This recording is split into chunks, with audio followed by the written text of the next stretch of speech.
Ayuba. Bahkan orang yang masih memendam sifat hasad ini dan tidak mau memperbaiki dirinya sampai akhir hayat, walaupun dia ahli ibadah, dia dimasukkan surga oleh Allah, maka dengan penyakit hasad itu Allah bisa keluarkan dia dari surga, dimasukkan ke dalam neraka. Apa itu hasad? Hasad adalah tidak senangnya kita benci pada suatu kebaikan yang diberikan kepada orang lain oleh Allah. Allah berikan kenikmatan kepada orang lain, lalu kita benci dengannya. Seharusnya bagaimana? Ketika orang lain mendapatkan nikmat, maka kita itu bahagia, bahkan mendoakan kebaikan untuknya.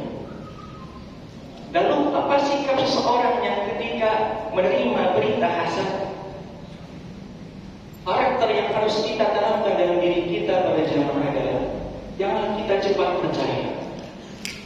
Fatabayyanu, ketika datang suatu berita, maka kita harus bertabayyun, mengcross-check berita itu apa, benar atau salah. Karena apa?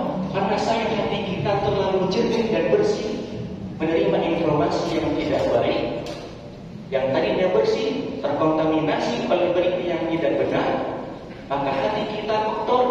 Yang tadinya kita usulkan kepada saudara kita berprasangka baik, karena kita tidak pandai menerima informasi, maka kita suka berburuk sangka kepada saudara kita yang tadinya memang sudah baik, tidak ada masalah dengannya. Lalu apa sikap ketika orang dihasut? Sikap ketika seorang dihasut dikitkan dengan membiarkannya. Karena para jamaah di yaumil qiyamah ada seorang golongan yang disebut oleh Rasulullah al-muflis. Siapa itu al-muflis? Orang yang bangkrut.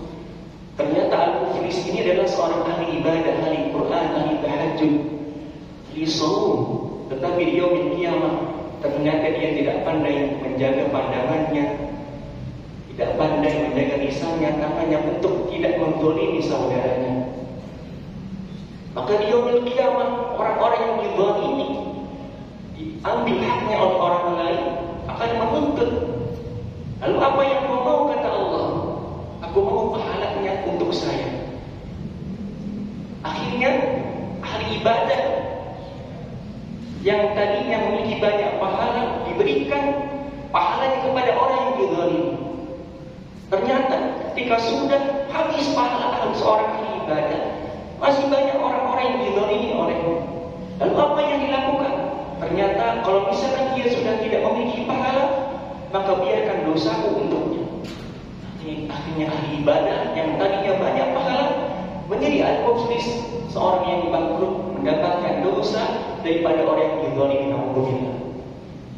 Langsung pada saat itu dilemparkan oleh Allah ke dalam api neraka. Mudah-mudahan kita terhindar, jangan sampai hati kita kotor karena hasutan orang lain. Biarkan hati ini menjadi bersih. Kita dengan usahakan berita-berita yang baik sehingga kita menjadi qalbin salim, menjadi hamba yang hatinya bersih sehingga dimudahkan oleh Allah untuk dimasukkan di dalam surganya. Amin ya rabbal alamin.